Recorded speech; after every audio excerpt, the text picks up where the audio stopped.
Hello, I'm Khary Frazier, founder of Detroit is Different. I'd like to thank you for checking out and tuning in to the 2023 State of Black Detroit. Who's afraid of a Black Detroit? This is an event run through Detroit is Different. Detroit is Different is a community group.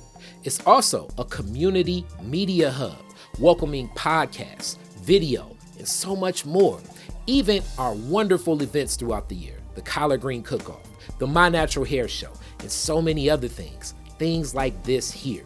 This collaboration is a collaboration between Detroit is Different and Mama Akua House, community movement builders, but more so an extension of the friendship, bond, and relationship between myself and Yusef Bunchy Shakur. I should say Dr. Yusef Bunchy Shakur. We were actually the ones in 2009 that did the very last event at the Renaissance Club, atop the Renaissance Center.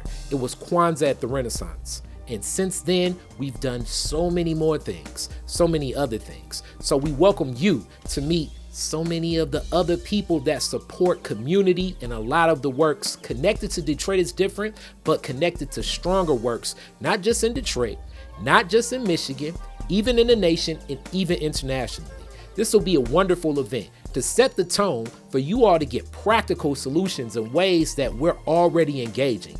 Things that we've witnessed. And when we say who's afraid of a Black Detroit, it's more so dealing with everything we've dealt with, but ways we've overcome it. You're gonna get some different perspectives, but more so, you're gonna get what I call knowledge, AKA in the streets, the game on what you need to do.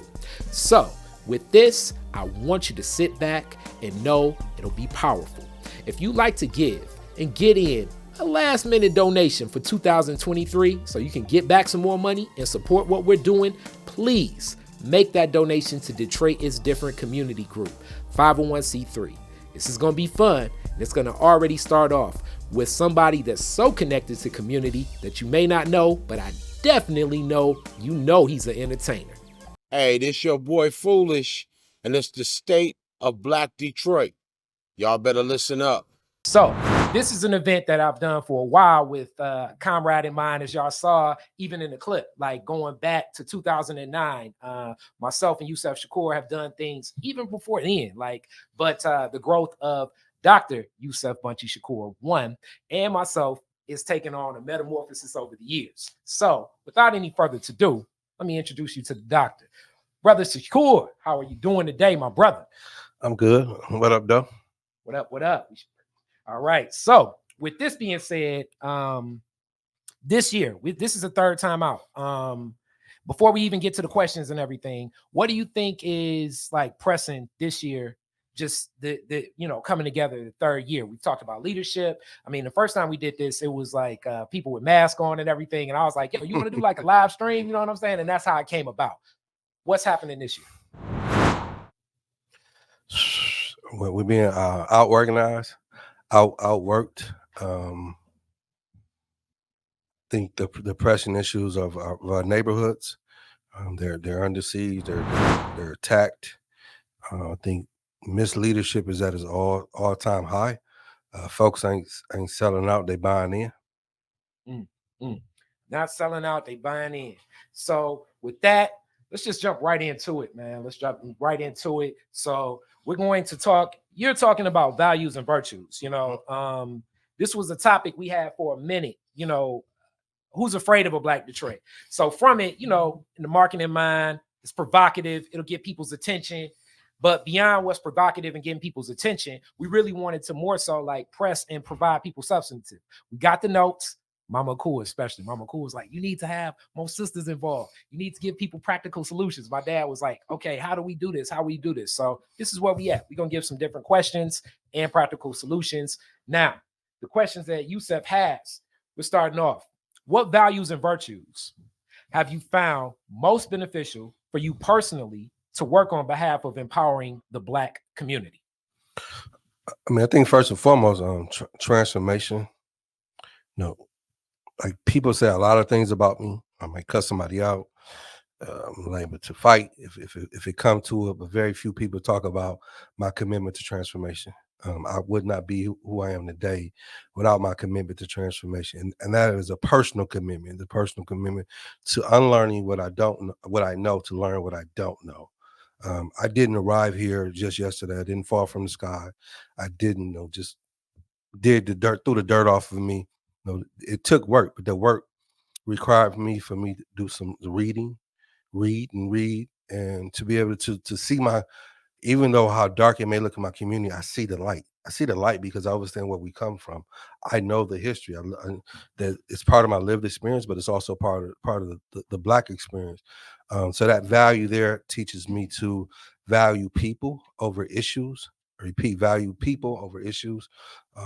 When I began to garner some level of social prestige in Detroit and across the country, I could have done what I'm doing here anywhere, but it was a commitment to do it here in a dying community, a community that's left for dead, so to speak. And I don't do it as Yusef Bunchy Shakur. I do it as the son of Ava Joe. I do it as the grandson of Walter. I do it as a person that experienced the Crockett store, Mrs. Penny's, who ran Penny's liquor store, P&J's. I mean, all these things, or Mrs. White's, who shaped me as a young person, but as a result of the ignorance that I was functioning in didn't allow me to value. And there's nothing wrong with being ignorant. Ignorant only means not to know. But when you make ignorance a way of life, which I did as a result as a gang member, and then the ability to come back, with having knowledge of self, education, and valuing people over personalities.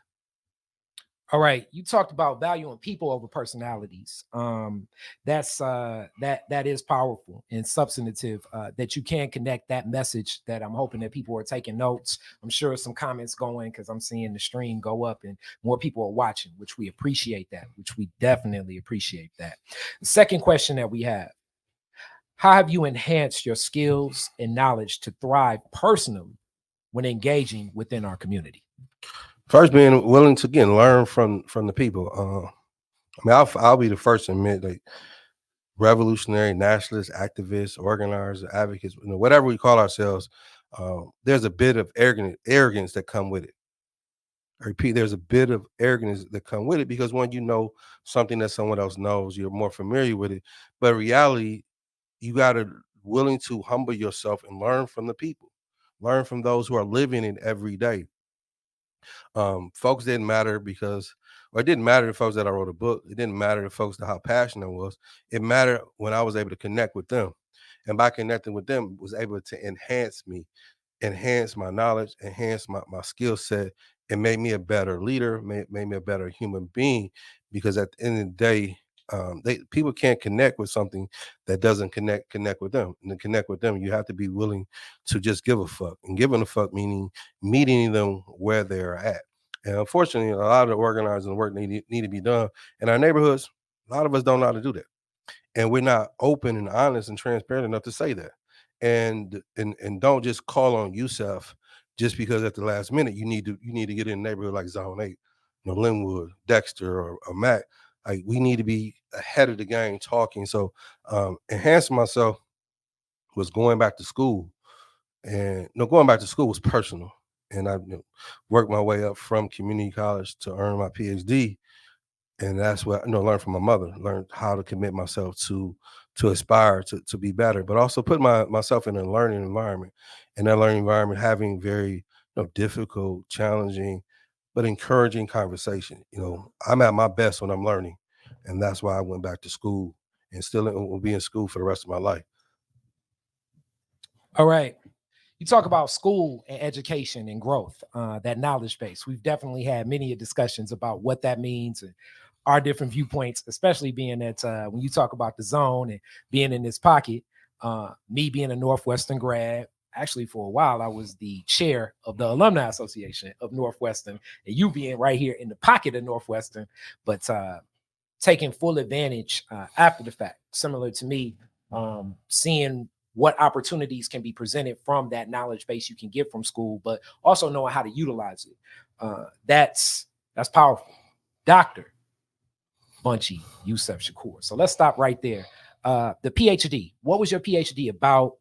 What was the passion for the pursuit? How did you connect? And I know that's different than some of the questions we got listed, but I definitely want to go there and have the people learn and connect with that.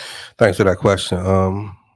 Went to Union Institute university online, and I had opportunities to explore other schools, but I chose Union because of the track was social justice and political public policy. Social justice, I could do that in my sleep, but the ability to do that along with public policy, I thought was intriguing, and it was not necessarily my strong suit. I mean, I had taken some public policy classes and at the School of Social Work at University of Michigan, some other things, but being able to really dive into it and challenging myself, I already went in pretty much knowing what I wanted to write about, which was using my lived experience and talking about the dynamics related to black men and black boys. But the more I got into the subject and seeing how the subject was addressed, I didn't want to contribute to the further divide between black men and black women, black boys and black girls. And again, I'm always up for a challenge. And as many of you know, I lost my mother uh, January 24th of 2022. And I was already shifting towards my topic, looking at my mother through my lived experience. And because the qualitative analysis I use is scholarly personal narrative and autoethnography. So saying my lived experience is the research data that I can use. And so understanding like my oppression didn't start with me as a black boy or as a black man, nor did it start with when my father abandoned us for whatever reason. My oppression started with my mother being a teenage girl, giving birth to me through political mess where my grandparent actually was trying to encourage my mother to give abortion for whatever reason, and living in a deindustrialized Detroit, which changed the total landscape of Detroit, and being able to examine those dynamics and a single black mother, right? And we talk about single motherhood, and we talk about it as this detriment, as this negative thing. And for me, being able to flip it. I mean, there's some negative aspect, and the negative aspect is result of the society that condemns and has undermined and created a caste system of black women, and the black children are being born in that. And as a result of me and my mother, and finding the hope and aspirations for all that I am and all I can be is a direct result of my mother. So dedicating my research to that speaks to the phenomena of my mother and her ability to raise a black boy in what I call the third hoods. All right, and now we're going to get right into those fear-based questions, which those fear-based questions, let's see, as I'm bouncing through my form, but the fear-based questions kind of go straight to this. What are some unforeseen challenges you face as you've worked personally to empower the black community?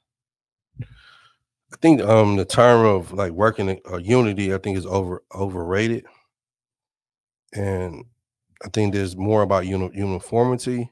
And I've said this multiple times on this show. We focus on like-minded people, and we say it all the time, like, "Hey, I'm trying to unite with like-minded people," and that's really bullshit. Because like you can like me today, I can like you tomorrow, but not like each other the day after.